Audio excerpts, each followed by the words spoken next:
So welcome back to Startup Talk Live. Today we're navigating the Canadian funding landscape, and we might as well jump into it right away because we have a lot to talk about. So we might as well start with introductions. And John, since you're right to my right on the screen, John Irwin, funding expert, we'll start with you. Thanks, Craig. Hi, guys. Yeah, John Irwin, funding expert, software engineer by education, but for the last 17 years, I've been doing non-dilutive government funding. So I worked at BDO, MNP, PwC, and most recently Deloitte, and I've got a lot of big success rate with most grants. And so yeah, that's my area of expertise. And Jeff, we were just talking, we haven't physically seen each other in a couple of years, last year at Collision. Let's introduce yourself to the crowd. Sure. Jeff Hodeman, also an engineer by training, although like many engineers, didn't end up doing a whole lot of actual engineering. Spent a lot of my career in the software industry in sales and marketing roles, and that transition to being an angel investor. I was an angel investor with Maple Leaf Angels for 3 years, which, if anybody's not familiar, they're Toronto's largest angel group.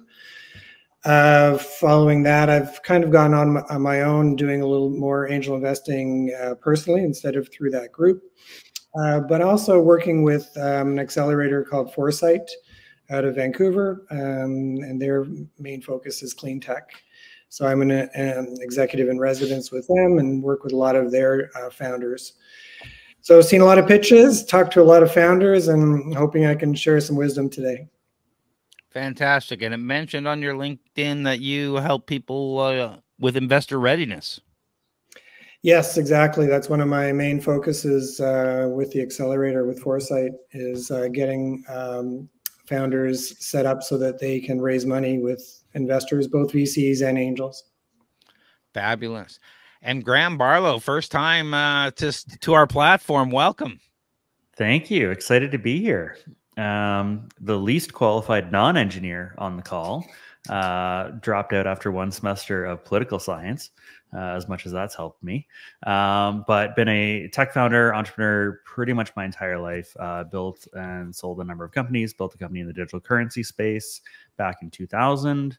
Started a game development company that we built to over 1 million users called Rocket Owl. Went through the funding process of raising multiple rounds of angel.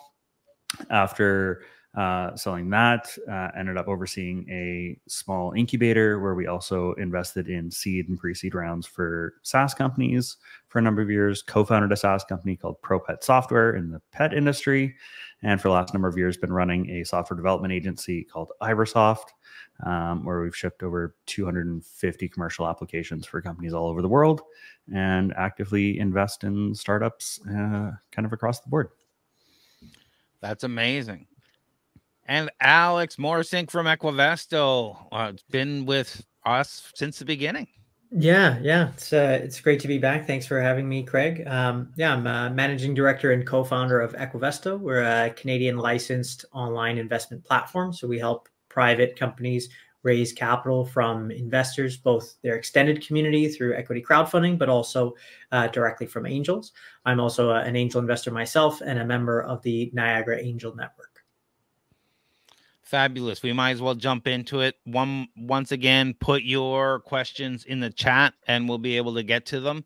I'm going to start asking a few questions that we've got prepared, but the sooner you jump in with your questions, people watching, the sooner we'll get to answering them. So don't be shy. Just put them in there. Whatever questions you have about getting funding and getting investment and answers from investors, now's the time. So as we head into 2025, what do founders looking for funding need to focus on to get attention from investors? When I say that, long gone are the days of somebody at a bar writes on a napkin, they're getting $10 million. And I talk to people all the time where they hear about something happened in Silicon Valley with this pitch deck and they got 100 million. So I should be able to get the same in Canada. Well, first of all of that's gone, and it never really existed in Canada.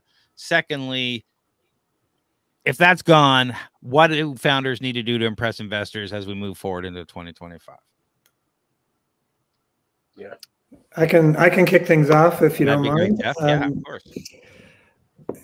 Because I work with a lot of founders, and a lot of the founders I'm working with are raising often for their first time. The biggest challenge they have, and what investors are looking for, is traction and actual revenues, whether it's through pilots or actual revenues from paying customers. It's kind of a critical component. And actually, to add to what Craig said, there was a time when there was the napkin, but there was also the I've got a great idea and I've got 100,000 followers, but no paid customers. Oh, where can I write a check? That doesn't really happen anymore either. You need paying customers. That's my opinion. A lot of the companies I'm working with are pre-revenue, and they're having a really tough time raising capital pre-revenue. Yeah, I'll mirror what Jeff was saying. One thing we've really seen as a sort of trend across the whole industry, capital raising industry, from investors, specifically in Canada, is really since kind of 2022, we've had a real pullback of investors who are interested in investing in pre-revenue, sort of very early stage companies.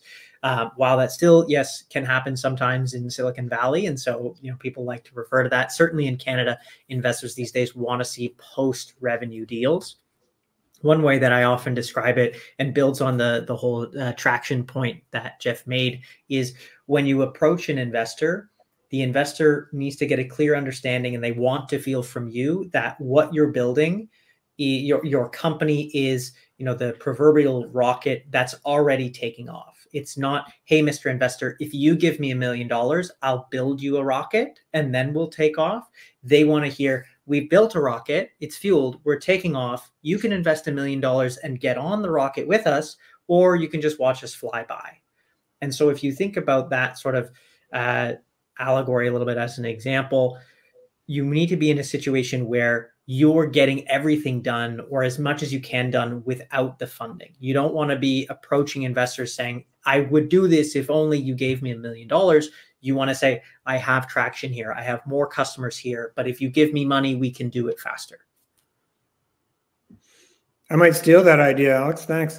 No problem. No problem. Good explanation. Anyone else want to jump in on that? Yeah, well, the things that I'm seeing nowadays, talking to investors, and what they're looking for is some things for prioritization would be product market fit, strong business fundamentals, scalable solutions are really pertinent, just to kind of get down to like the first principles or fundamentals, right? Another thing, obviously, that investors, and feel free to jump in, guys, on the angel side, but there almost has to be an AI element to it nowadays to even just to get investors to even keep listening to your pitch. John, have you seen any pitches that don't say AI? No, not now. Well, yes, and then I tell them, yeah, you should add in some sort of AI element, even if it's. But yeah, the other thing too that I find is becoming in the last couple of years is social impact. So like ESG, environmental, social governance metrics are becoming increasingly important. But again, I'm not on the investor side. I do work with investors, but feel free, those who are in the thick of things, to correct me if I've said anything that's inaccurate. So let's jump to this next one here. Go ahead, Graham.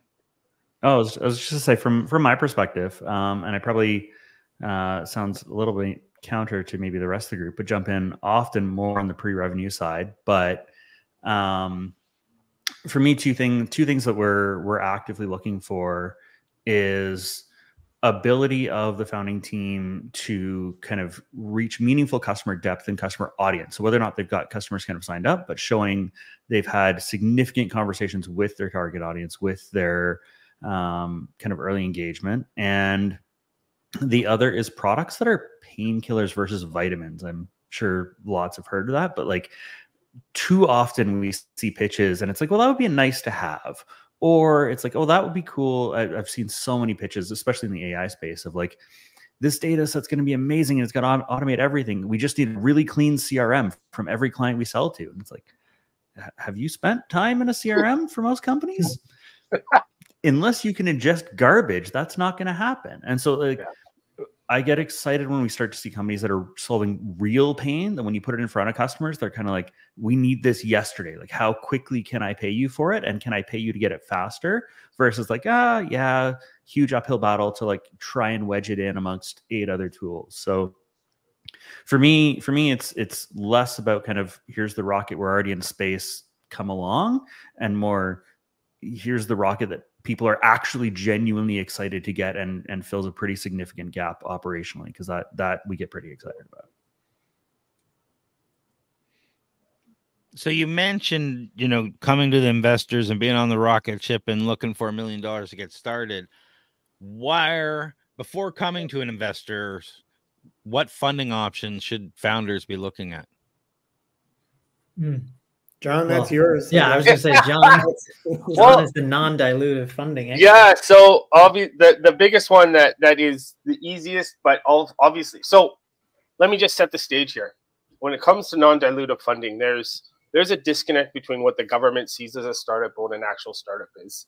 When we're talking pre-revenue startup, there's not much out there, unless you are bootstrapping and you can pay for expenses yourself, because then you've got the best R&D tax credit in the world, the most lucrative, which is SR&ED.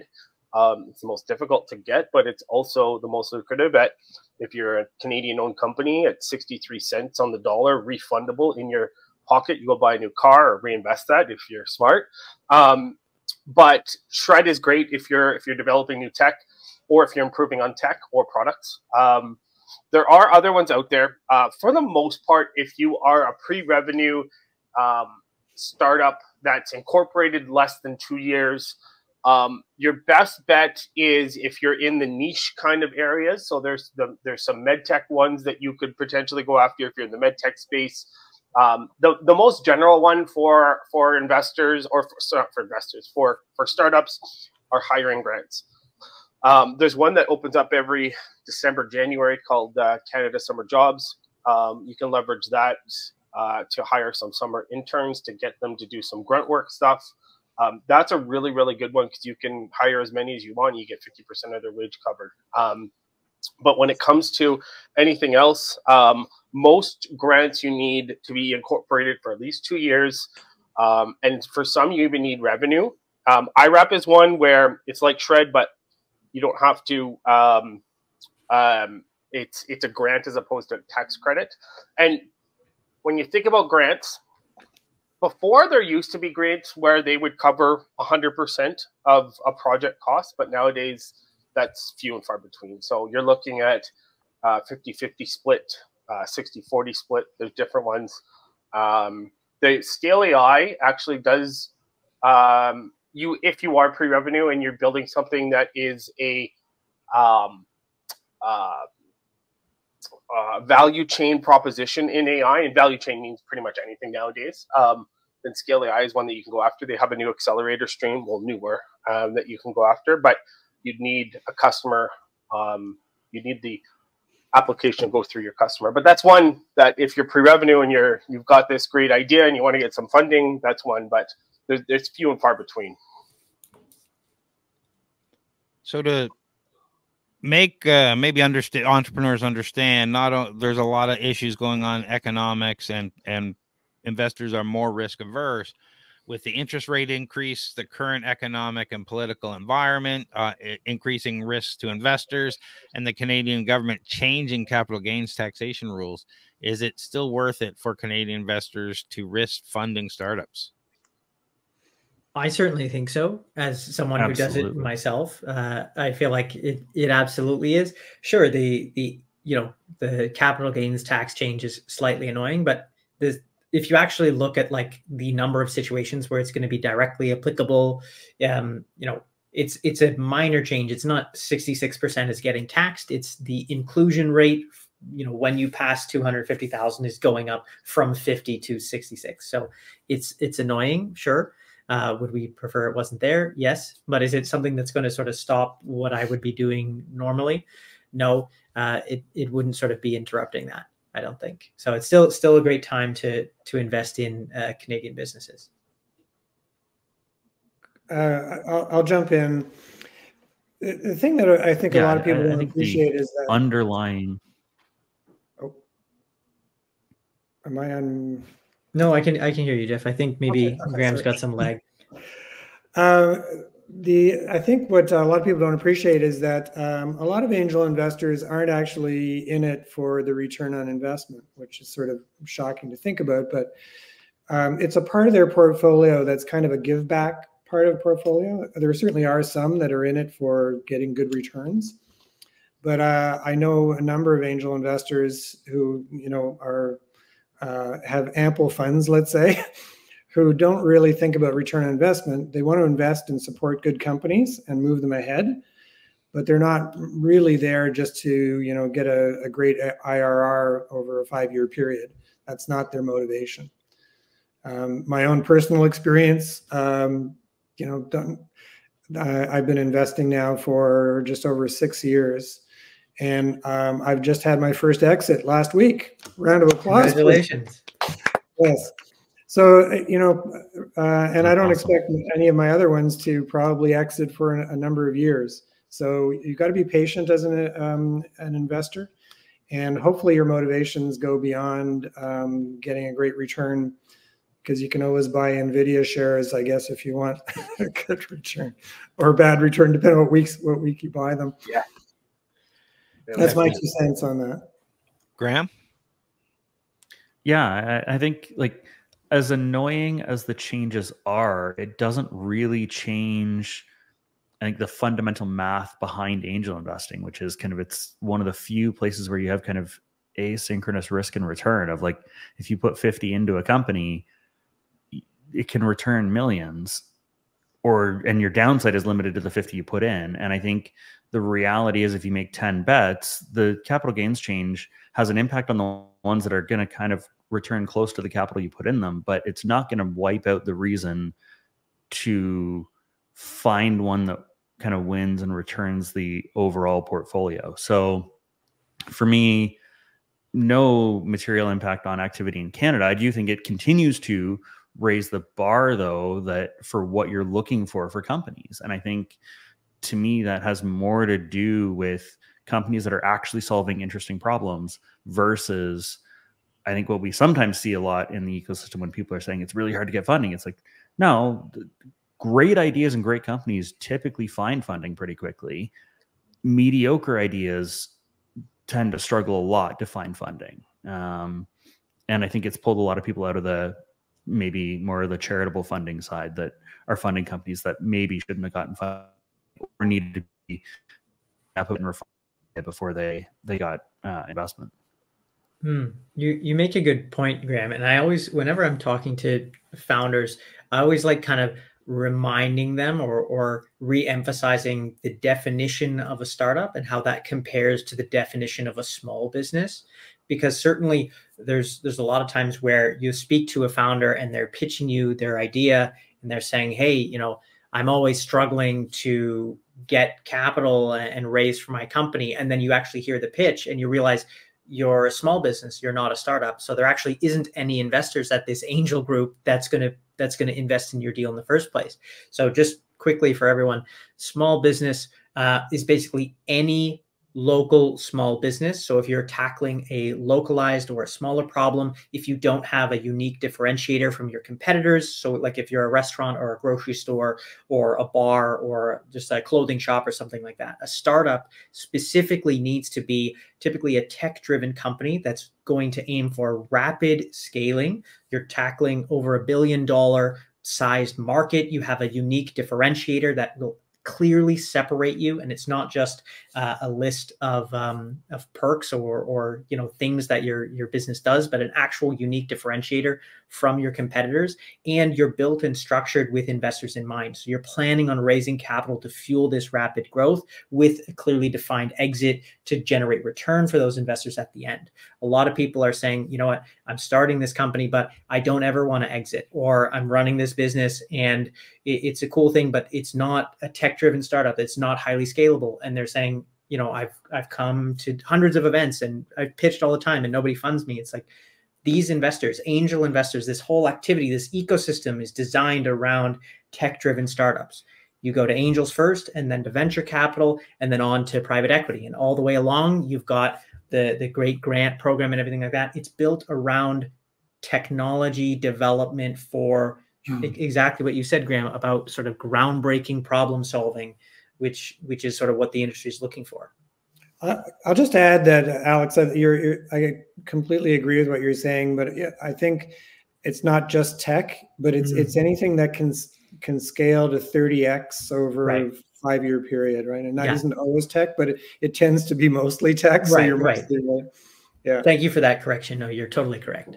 Like one startup that I just invested in is not tech at all. So yeah, just you're totally right. But it has to have the ability to scale rapidly. That's the key. And of course, sometimes founders are like, well, we need 2 years worth of funding. We're going to be profitable in 6 months.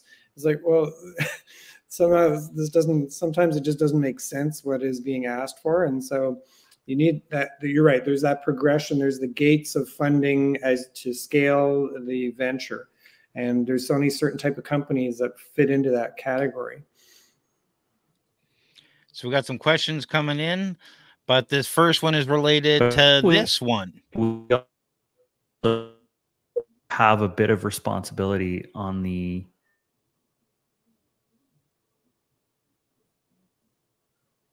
You okay, Graham? Sorry, you were just slightly delayed. I'll let you finish. No, all good. All good. No, jump into the questions. I'll jump into that after.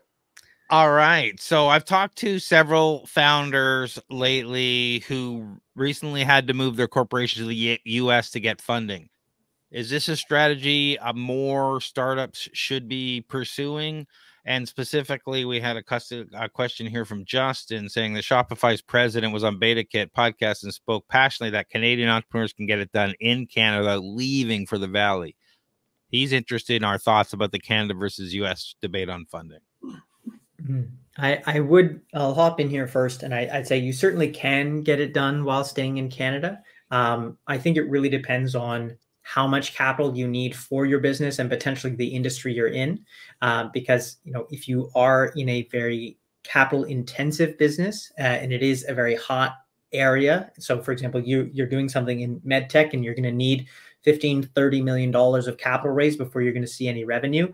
There's not that many groups of investors in Canada who are going to be dropping $30 million into a med tech situation. You'd probably be best to look for funding internationally, including in the US, and then potentially, look for funding to follow on that in Canada. I think there are still lots of investors in Canada looking to invest in Canadian businesses, and you can certainly do it here.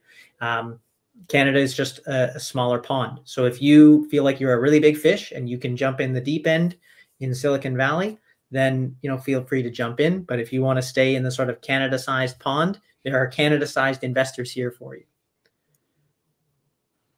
I would say, yeah, I would agree with that, Alex. And I think there is investment community here.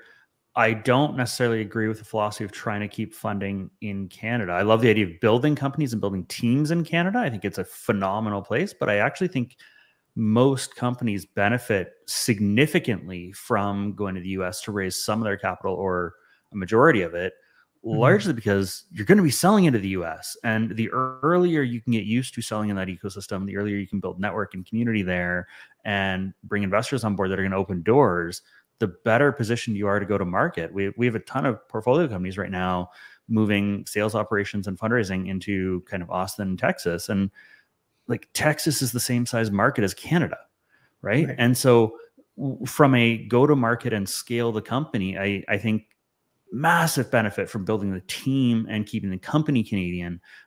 but I don't fully support the idea of like trying to localize all your funding here. I think if you can get across the border and you can bring in a mix, I think you're better positioned in general. Yeah, and the other thing I found too with Canadian investors, and they're much more risk averse as opposed to the U.S. investors. So right, they're like, if you are pre-revenue and you need to raise a pre-seed round, you're almost better off to go into the U.S. for that. You're absolutely better off setting up a U.S. LLC and going that route.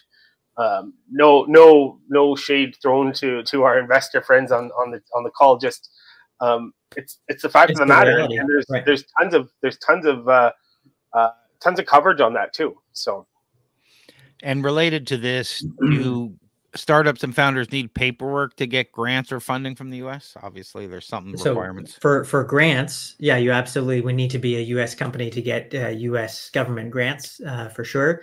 In order to have a U.S. investor invest in you, no, you can be a Canadian company and have U.S. investors invest, no problem. Just like Canadians can invest in U.S. companies. Is it going to be easier for you to raise capital in the U.S. if you have a U.S. LLC that's set up? Sure, some investors in the U.S. prefer only to invest into that. Certainly from an equity crowdfunding perspective, if you're trying to leverage those tools, the regulations are highly separate. So if you want to equity crowdfund in Canada, you have to use a company like mine. That's a Canadian licensed equity crowdfunding platform. If you want to equity crowdfund in the US, you need a US incorporated business and you have to work with a US licensed platform. They're highly siloed from that perspective. And just to go off of what Alex was saying about you need to be a U.S. company to get U.S. grants, any kind of government funding will only cover expenses within that country for the most part. Right. Like you can't get a U.S. grant to pay for Canadian salaries, for example. There is the can export in Canada will cover travel outside of Canada, but still it's Canadian based as well at the end of the day. Or it's country-based, sorry, for grants and funding. Graham, you had something to say there? Oh, no, I think I fixed my connection though, so okay. I'll be able to jump in future. You're now operating in real time. yeah, we got internet back. There. All right, we got another question here. Let me see if I can get rid of this banner here. I have a fully built app already in stores. Competitors are Uber and Instacart only, all license and registrations in place. I'm out of funds now because it's been a long run. How do I get grants so I can launch and get users on board? I shared my pitch deck. Oh, I can share my pitch deck that he presented on Pitch Day at Collision, and he went further to also say either grant or seed of good faith to allow me to generate initial data with users. Now, obviously, if you've been on for a while and you run out of funds, it's definitely a little harder to get investor interest. Where would you start, John? Yeah, so it all depends on a couple things. If you have, I'm guessing you don't have any revenue and you might have been incorporated for a few years. All depends on what industry the app is. I know you said Uber and Instacart, but if we can get into more specifics, there might be more. Your best bet at this point, there's a great grant from MyTax. They'll come in and they'll do a full business assessment. So you'll get a master's PhD student to come in and do kind of like it's I'm not explaining it right, but it's essentially like a business analysis with some suggestions. Getting with MyTax is good because they've got a lot of great talented people. It's a hiring grant, but that would be one to start out with. The problem is, I think you might be looking for just funding. If you can put up funds of your own, then you can go after some grants. IRAP might be one to look at since you already have a platform and you need to maybe develop it further. But with IRAP, depending on the zone that you're in for IRAP, you might need to have some revenue. But yeah, we can do a deeper dive. Or if you want to answer what kind of specific sector that you're focusing on. I might be able to come up with something else, but for right now, there's that. There are the other ones I didn't touch on are low interest loans. So there are some potential low interest loans that that you might be able to take advantage of. I don't know, Craig, if you want to, there's a great site that you can go to and do a search on your own. It's the Business Benefits Finder. Highly suggest it. It gives you, it's not exhaustive. There's about 1,600 different types of funding options from the government that are on that list. And you can search through that and see if there's anything that aligns for you as well. Yeah, I'll find it and put it in the chat I'll put it in a minute or two. Oh, thanks, John. If I can just jump in quickly, Craig, on that question. So the first thing that goes to my mind as an investor is, okay, you say you need money to go to the next step to get users. I'm not clear exactly what you want to spend the funds on, but why do you actually need that money to achieve that goal? You're saying your only two competitors are Uber and Instacart, two of the largest digital companies in the world. So if you're raising money to spend it on social media ads to try to get users, I would never invest in that ever. You're never going to outspend them on ads. Why are you trying that? As an investor, I would want to see, this equates to my rocket example. Don't come to me and say, oh, if you give me $10,000, I'll go find a bunch of users. How do you get users for free? Stand in front of the grocery store with an iPad and ask people to try your app, or do something. Join a Facebook group. Talk to people about it. Ask questions. Go out in your community. Do something that costs nothing to achieve your goal. Use your creativity and your ingenuity to solve the problem without needing money. If you're able to do that, and then you get to the point where you have all these users and now your app is generating funds and you achieve that all without raising capital, as an investor, I have greater confidence in you as a founder, in your ability to solve problems without just turning and looking for somebody else to fund it. Because eventually your problems won't be solved by just getting somebody else to give you money. And then the business needs to succeed because of your abilities and not just because there's capital available.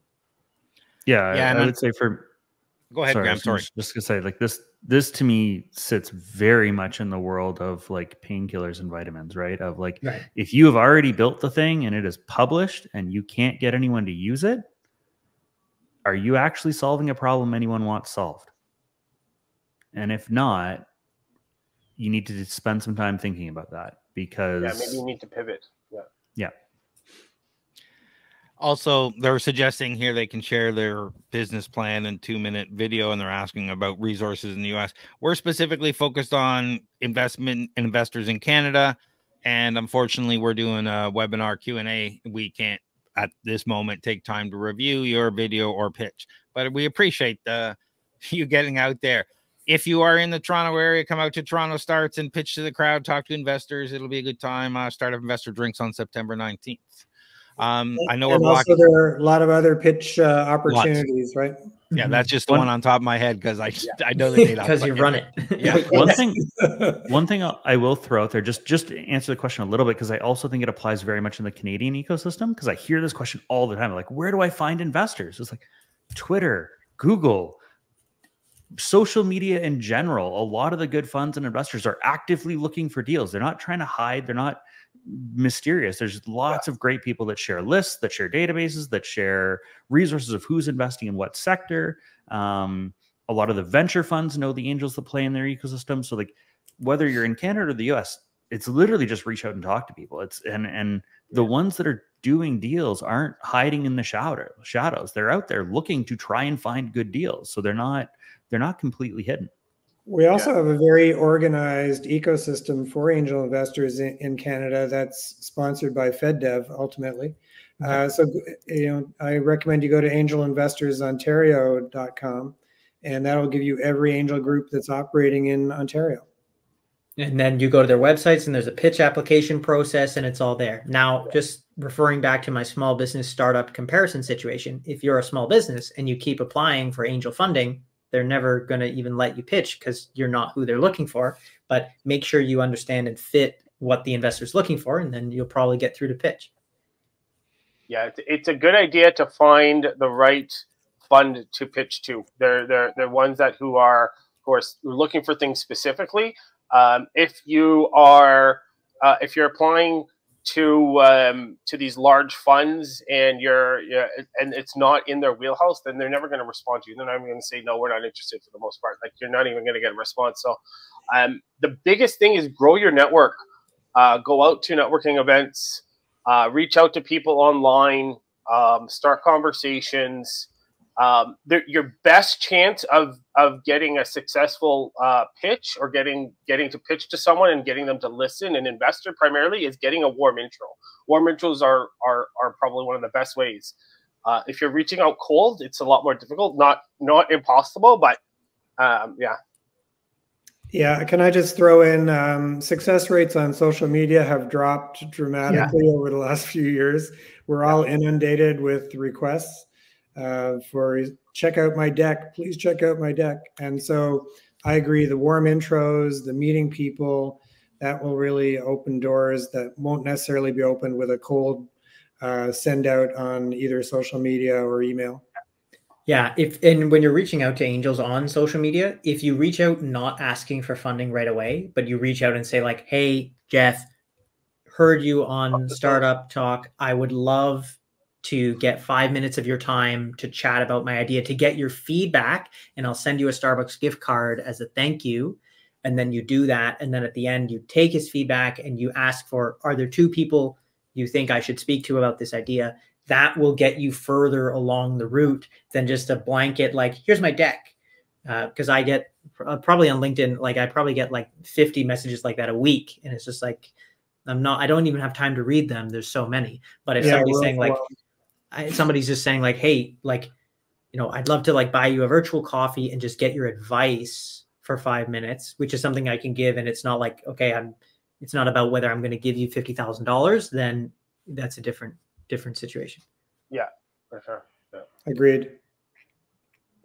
Because if you think about it, just you might have a great idea, but there are thousands of other people who think they have great ideas as well. So you're not unique in the fact that you're trying to reach out and try to get people's attention, and everyone's DMing nowadays. It's nothing new.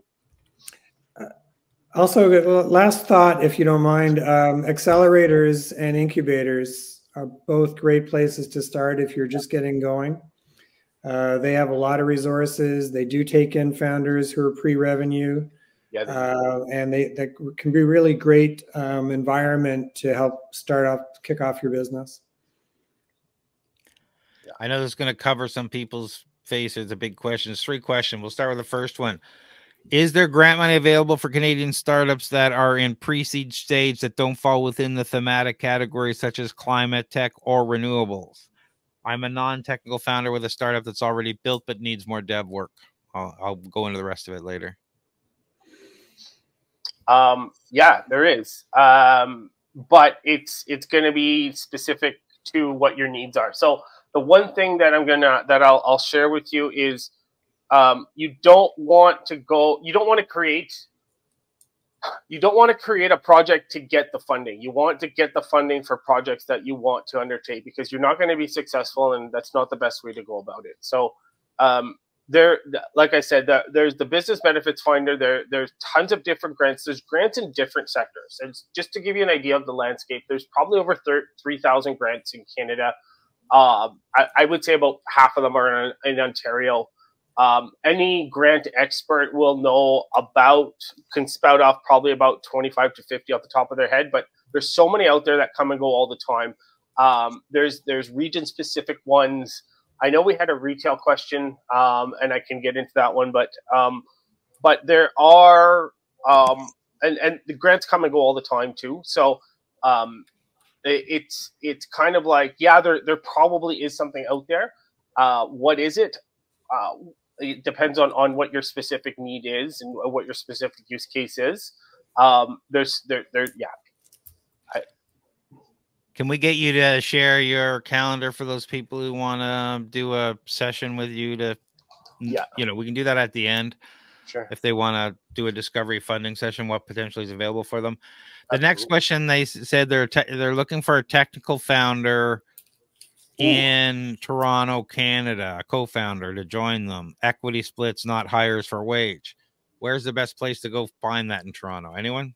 2 answers. First, in person, go to Startup Drinks, attend and talk to other people, and there will potentially be people there looking for startups.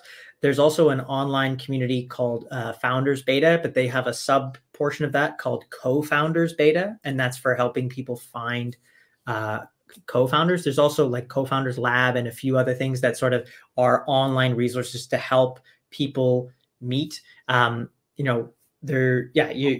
usually there's tech co-founders looking for business people or business people looking for tech. So it sounds like you're the business person looking for tech. So you can go and look there. And that's sort of where I would start. Try TechTO as well. It's probably a good place to find people. TechTO is great. Yeah. Bodan, I can't remember his last name, Zabwiski. He runs a CTO group in Toronto. Look him up and see if you can go join that group for once in a while, because you're really meeting some great technical people at these things. And there's more and more tech layoffs. You need to start thinking about outside the box, somewhere to meet these tech people. Go out to any sort of tech meetups and start looking. Yeah. The other one to think about too is Antler. They put together founders. That's a great in-person program too, if you can get into it. So it's tough to get into though, but yeah. I'm gonna counterpunch a little bit here. Perfect. Because your comment is non-technical founder with a startup that's already built but needs some more dev. What's the best way? I don't know that you need a technical co-founder yet.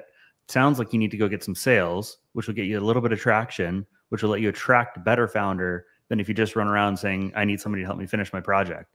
So I would not be looking for a founder. I would be looking for customers. Get someone to pre-buy into what you're almost done building. And maybe along that journey, you're going to find a technical founder in the industry you're chasing. But just running out to the street saying my project's 80% of the way there and I need someone to help me finish it, I don't think you're going to find the caliber you want to make yourself successful. And you need to prove you're good at sales by getting customers to attract a good co-founder. And remember, getting involved with a co-founder is like getting married. We can talk a little bit about that too. It's a lot more than a business transaction, and having a co-founder join your team late and getting equity, and then make sure you do a reverse vesting or something to protect you. Yeah, it can get very messy. Yeah, it's challenging. It's challenging to find co-founders after the fact. I don't know, Alex, if you have much experience with any of your founders, but no, they all had co-founders before the fact. Exactly. Yeah, it's definitely hard to get them afterwards. So I feel like John and I answered the question you asked, and Graham answered it gave you the answer you wanted, or the answer you needed, I guess. Yeah. And the last one from the 3-part. If looking for your first investor, what's the best place to get in front of angel investors? You mentioned, especially in the US, we're not going to talk about that right now, but my advice, and I'll throw it over to the investors, is Jeff mentioned there's an angel investor list. I can't remember what it's called, but for all of Ontario, you can go check them out, and they'll have all the links for all the groups, and I'll send an email out to some of these links to everybody afterwards, probably tomorrow. Go check out their sites. They all have meetings. They all have ways to apply where you can pitch. They all have different sessions where you can meet people. So go where they are. That's the first place to start. Where angel investors are getting together, show up. Yeah, no, it's a good point. I would add, make sure you've done some investor readiness stuff first. You only get one first impression. So if you haven't done any pitching before, go to some open pitch nights and practice. If you haven't pitched to investors before and you don't know if you're ready, attend one of the investor meetings if they're open and you're able to, but not to pitch, just to watch, to see what the other companies are doing and the level of readiness and how they're received. Because if you show up and you're pitching the investor group and you're not ready and your pitch isn't polished, and then when it gets to question time, you're not able to answer their questions, they're going to remember.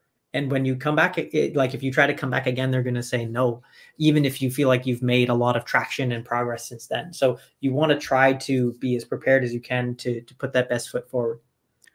I'm also going to add there, especially since the question is, where do I find my first investor? you find them after 150 meetings working through Mm. way more volume than you think you should. Like Yeah.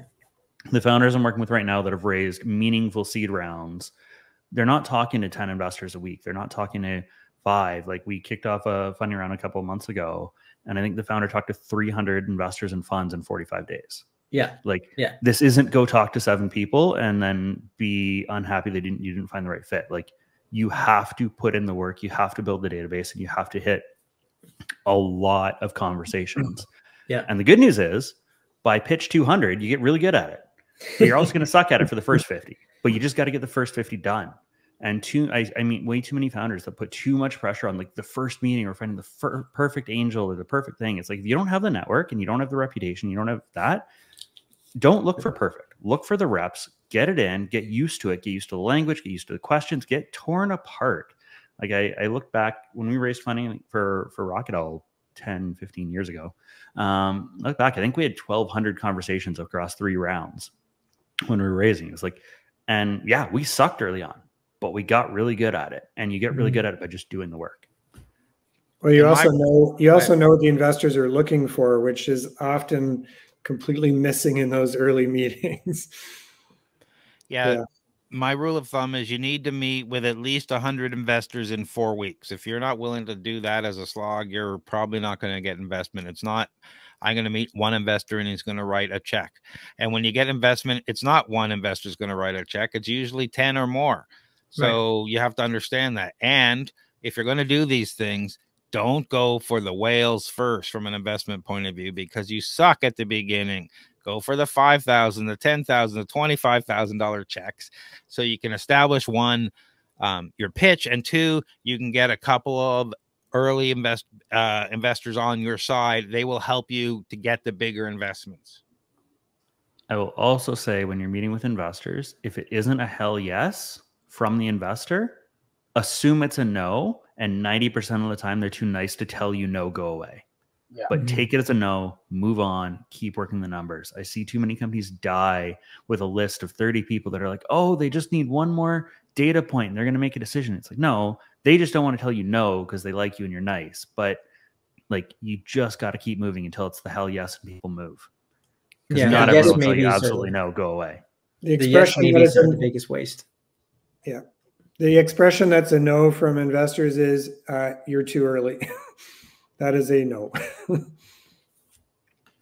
we got a question here. Do you guide on raising capital on projects that are based overseas and cover organic agri-food segment? Overseas investments are in the tens of millions of dollars. What specific fund would this segment be at? So I'm not exactly sure if this isn't incorporated in Canada. Does anybody want to cover this at all? I have no clue. I know there's the Saudi investment fund. Like, I know of funds that are out there, but I don't know about any of them. So I can't speak to that at all. I know for every investment fund that exists outside of Canada, there's 15 scams pretending to be that investment fund that's going to show up in your junk mail and say, oh, congratulations, we want to give you a loan for $150 million at 2% interest. So give us all your company details so we can fund you. Yeah, be careful of those. Yeah, and there are a lot of versions of that scam, and they are real, so be careful. What if it sounds too good to be true, it probably is. I like that rule. Absolutely. Yeah. What mix of skills do you like to see among co-founders? Graham, we'll start with you. Good question. I mean, I think there's the old, I don't know, what was it adage, the hacker, the hustler, and something. I think for me, it's team chemistry, and how well do I think you complement each other, and how well do you disagree with each other? It's easy to meet a founding team that's all friends when everything is wonderful. When your backs are up against the wall, everything is awful, and you're running out of money in 48 hours. How well are you actually going to come together? So trying to get a sense for what that dynamic looks like.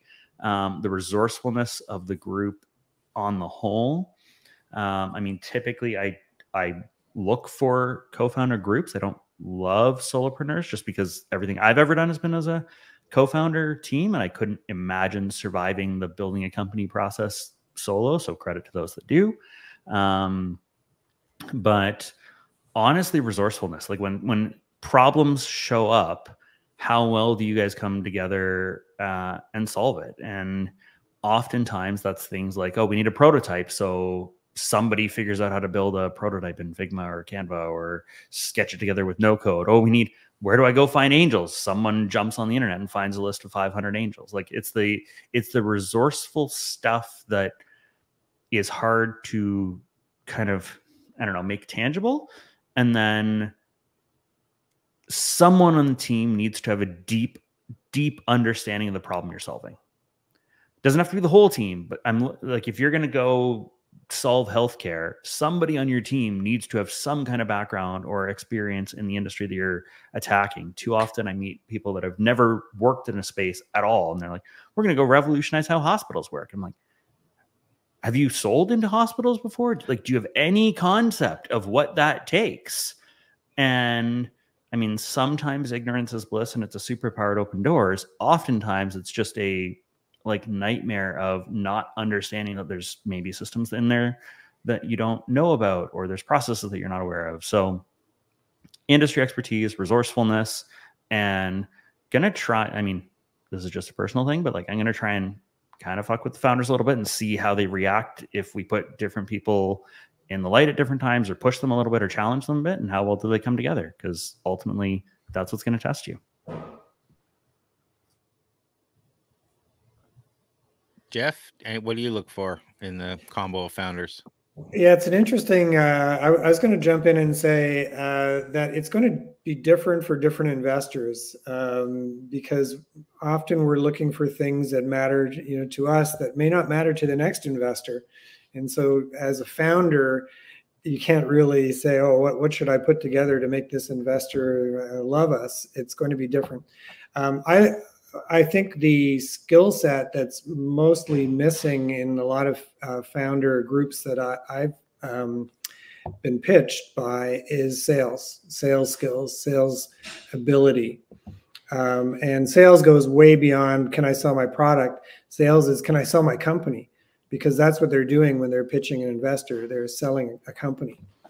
And if I see that skill or talent or whatever, it's sometimes you're just born with it. That's a good sign to me, because I think that they're going to be able to get over some of those hurdles that happen early on, which is getting your first customers, getting your first investors. This is a question I get asked all the time, at least different variations of it, especially now because valuations aren't the same that they were a few years ago. How can Canadian founders ensure they get fair valuation? There's always a balance, but the investors are always saying the same thing to the founders. So maybe I'll start with you, Alex, on this one. Yeah, sounds good. We do a lot on valuation. I think people often get confused around what valuation really means. Valuation is really just a function of an agreed price for a transaction between two people. The valuation of your company is created when you find a person who's willing to buy shares in your company at a certain price. And you have X number of shares that exist. You have now determined a price per share. That's the value of the company. And so if you can't find someone who's willing to buy shares at a given price, then that's not your valuation. You can show up and say, my valuation is $20 million, and it's not going to be that. So there's a million different ways that you can use to try to get a range for your valuation as a sort of starting point. I think the easiest one that you'll be able to do on your own is really just look at comparable companies in a similar market at a similar stage and what's kind of going on in the market right now. Because just like how the stock market goes up and down, expected valuations for startup deals, valuations go up and down over time. And it's different in the US and Canada. If you're rocking up to Canadian investors and you see that, oh, somebody XYZ raised at a pre-seed in the US, $20 million valuation. In Canada, you're not going to find anyone who's going to fund you at a $20 million valuation pre-seed. There's some presentations that, Craig, you and I put together, I think a few years ago, where I literally put out a chart with some ranges I think those still generally apply. Like if you're pre-seed, you're looking at a valuation usually between 3 and 5 million. If you're seed, sort of somewhere sort of 5 to 10. If you getting towards Series A, then you're sort of 10 to 20. It really depends on your industry, your traction, and everything like that. But pre-seed is usually before revenue. Seed is you have some revenue. Series A is you've hit $1 million in annual recurring revenue, is generally the sort of buckets that Canadian investors are looking for. It's different in the US and it's different kind of person to person, but you got to sort of have a range. And then it's really a conversation with the other investors. And it's a negotiation and sort of back and forth. Read the book Venture Deals by Brad Feld if you haven't read that, to get a basis of what's going to take place during the negotiation and deciding what's important and isn't important in terms of your company structure. But yeah, choosing a valuation is, it's going to be an agreement between you and the investor at the end. I mean, I think for me at least, it's when you approach this, especially for the pre-seed and seed round, like you should be, and I may be curious if there's disagreement, but you should be expecting to be giving up anywhere between probably 15 and 30% per round. Yeah. And you should raise an amount of money that you can use and defend a plan against.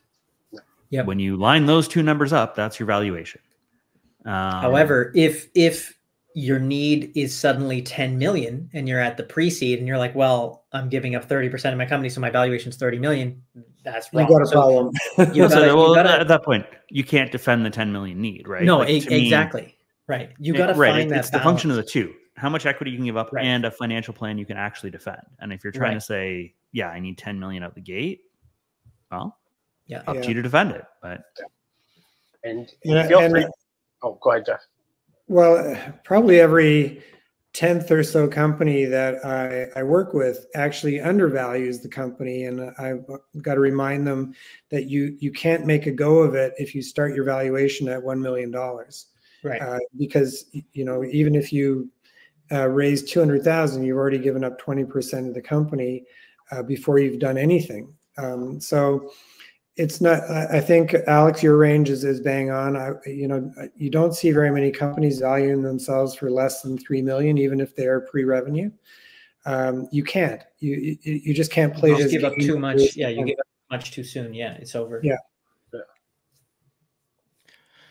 And when it comes to how much you have to give up, and guys, feel free to correct me here, it's all about leverage. The more leverage you have, the less you have to give up when you're taking on an investor. Right. But that can mean a lot of things, so we won't get into that. Yeah, I usually advise not more than 15%. So, Graham, interesting to hear your range of 15 to 30, because I always feel it's a multi-gate game, and if you give up too much in any one gate, then you don't have enough equity to give up in your next round. Yeah, I'd say somewhere between 10 and probably 25. Because obviously there's going to be dilution for the investors as well in future rounds. But yeah, you never above 30. Like if you're giving up something above 30, you don't have everything. There's no future. Right. You don't have everything you need to get to that point. Yeah. There was a continued comment about the food company. It looks like they're not necessarily interested in funding, but I'm just saying this so I can respond, and we can if we want. They have farmers and cash crops like bananas and mangoes, and the global food market is in need of food. They have access to local knowledge and local contracts that give them a unique selling proposition. But that's great. Their company is not in Canada. Yes. No. So it seems like this food business is a non-Canadian company that's trying to raise from Canadian investors, and so that's not going to work. Yeah. It's probably best to talk to Vic at TBDC, the Land and Expand Potential Program.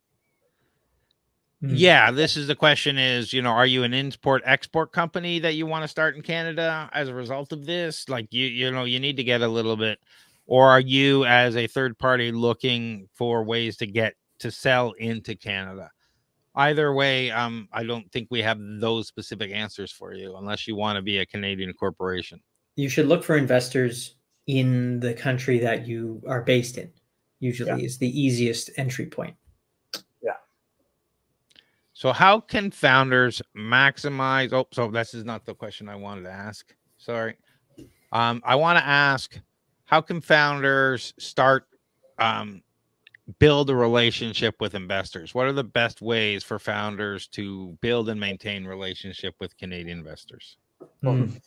I have a sort of go-to one. A lot of people talk about building in private or building in secret, and I think that's the opposite. That's a bad idea. You want to be building a community from the beginning. So what I would recommend doing is have basically like a little newsletter. So you send out an update. I don't know if it's going to be quarterly or monthly. Maybe monthly is too much. Quarterly is usually a good amount, but every time you go out and you meet an investor or you talk to anyone about your company, you basically just want to see if you want to solicit and see if they're willing to join your newsletter.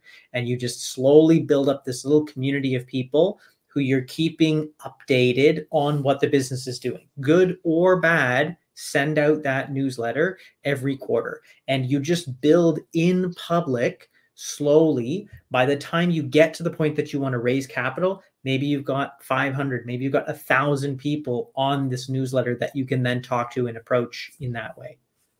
Yeah. I'll put it simple. Be genuine. Be genuine, because investors and angels, they'll be able to sniff through the bullshit for the most part, but just be genuine in your approach. Be genuine in what you want to do. Be genuine at the end of the day. Two things I would add to Alex's point, because I love that philosophy and I love that approach. One of the things that does is call your shot, right? Like, one of the best things you can have done before sitting down for a capital raise conversation is 9 months ago, reached out and said, hey, I'm building in your space. Do you want to follow my journey? Cool. And then every 3 months, hey, I did a thing. I'm going to go, this is the next thing I'm going to do. 3 months after that, I did it. Here's our next thing. Right. If you can come to the table with a track record of, hey, I told you I was going to do a bunch of things, I did the things, and I'm showing you I consistently execute on time against the plans I set, that's huge. And the other extension, I would say, Alex, and this is just probably personal opinion, but for founders out there, when you're building that list and you're building in public, do it on your personal brand, not your company brand. This is something I did not do properly in my first couple of companies, and honestly have regretted it since, and I'm doubling down on investing now as I grow multiple companies. But the reality is, especially if you're a founder, whether you're successful or not with your first company, you're probably going to do multiple. If you do the entire list building, brand building, community building in your company, when you get to a point where you sell the company or shut down the company, you get to start from zero the next time you build. Whereas if you do it on your personal brand, you build a personal brand and reputation of sharing those updates, sharing that how you build, and building that newsletter. Every time you launch something new, every time you do the next step, you carry all of the traction from the past forward with you. Which is hugely, hugely valuable 15 years down the road. So that leads me to, how important is community when launching a startup? And do investors look at this when evaluating a startup for investment? Yeah, absolutely. I'll just start quickly because I also run an equity crowdfunding platform. So if you're looking to leverage your community and actually have them invest, which is now legal and possible in Canada and in the US, then absolutely community matters, because the equity crowdfunding platform is not where you get the investors. The equity crowdfunding platform is the tool to allow your community to invest in your startup. There's almost nobody going on an equity crowdfunding platform looking for equity crowdfunding deals. It's almost always people in a community of a company coming for that company. So if you are using this time that you're given while you're building to build your community, to build your network, to get that ready and get people integrated into what you're doing and excited about you and your journey, those people can become valuable assets in so many different ways. They can be initial customers. They can be, people giving you feedback, product testers. They can be larger angel investors. They can be smaller community members as part of a crowdfunding. There's a million reasons why you want to do that. But yeah, community is definitely important. I mean, to me, community is the most visible representation of what Jeff alluded to, of a core founder skill, which is sales. If you can sell and tell your story and collect people along the way, that is going to be one of the strongest proof points you can come to the table with I have a cool idea, or I have a prototype, and here's 10,000 people that agree with me, and look at how often they're talking about it or using it, or how interactive everyone is waiting for the next update. Like, all of that speaks to a founder's ability to share their story, to get people excited, to attract talent, right? Because if you're a founder and CEO of a company, you have to sell to attract top tier talent. You have to sell to attract capital. You have to sell to attract customers. You have to sell to your ecosystem to help promote you and open deals. So all of that is indicative of whether or not you have what it takes to actually scale. And, you know, sometimes there's some easy techniques to turn your community into customers even before you have a product. Like if you're building a community and they're following you, you can sell mugs, t-shirts, do-hag, plushies, whatever online to get your support because you have a community. And now you go to say investor, I've got a community of 10,000 people, 1,000 of which have already supported me by buying these things that are customers. And that changes that discussion. A fantastic example of that is the not a flamethrower for the Boring Company, right? Elon Musk starts the Boring Company to drill giant holes in the ground, needs a bunch of money, sells 10,000 not a flamethrowers to people at however much it is, and sells out in like 2 days. Yeah, brilliant. And some of these things, like one John and I was following early in the year, you probably all heard of it, the Rabbit R1. They sold, you know, tens of millions of units on that excellent demo they did. And it turns out not to be anywhere nearly as good as almost everybody's disappointed with it and stuff, but they sold tens of millions of units. But you know, it's a great selling technique, and now they've got traction. Now they've got all this money to do these other things, and they have a loyal following with tens of millions of units out there. All right. I think I want to kind of wrap it up there. Oh, I just want to say we got another thing from Khalil here saying brilliant advice. Moreover, you can't be more accountable when you communicate using your own brand. I'm sure that was referring back to what Graham said about building your list and community on your own brand. I wanted to thank everyone for taking the time to join us, and I want to take thank the panelists for giving us their great advice, and I wanted to give each of you a chance to give us some final words and let us know where you can be found. Might as well start with you, John. Yeah, sure. Best bet, send me a connection on LinkedIn. Let me know what your intent is when you're sending me, especially if you're outside of Canada. But yeah, connect with me on LinkedIn. I've shared my Calendly on here, Craig. So if you want to share it with everyone after, you can book some time with me if you want to talk government funding. But LinkedIn's probably the best. Jeff? Yeah, ditto. LinkedIn is the best place to find me. And I guess just reiterating, there is money out there to invest in early stage companies, but do your homework and come prepared. There's great resources online for writing good pitch decks and delivering good pitch decks. There's great resources for finding angel investors. Do a bit of work before you start reaching out, and it'll pay dividends. Yeah, and they're responding to that last question, Arthur, in the chat. Hopefully you're seeing that, suggesting you get a co-founder who can incorporate locally. So you can try that. Alex? Yeah, thanks for having me, Craig. It's been great being on the panel. You can connect on LinkedIn. There's lots more information actually on this subject in my company, Equivesto's Learning Center. So you can go there for more information. And there's a lot of webinars that Craig and I have done over the years that cover some of these topics as well. So a lot of that information is still good. And Graham? Awesome. Thank you so much for having me. This was a ton of fun. If you want to find me, it's at Graham Barlow on all the social platforms or grahambarlow.com. And I respond on all the channels. So give me a shout.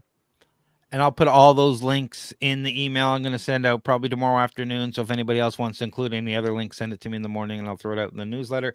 Thank you, everyone, for attending tonight. Hopefully this was good for everyone. I appreciate you, panelists, and we'll talk to you all again soon. Thanks for hosting, Craig. Appreciate it. Thanks, Craig.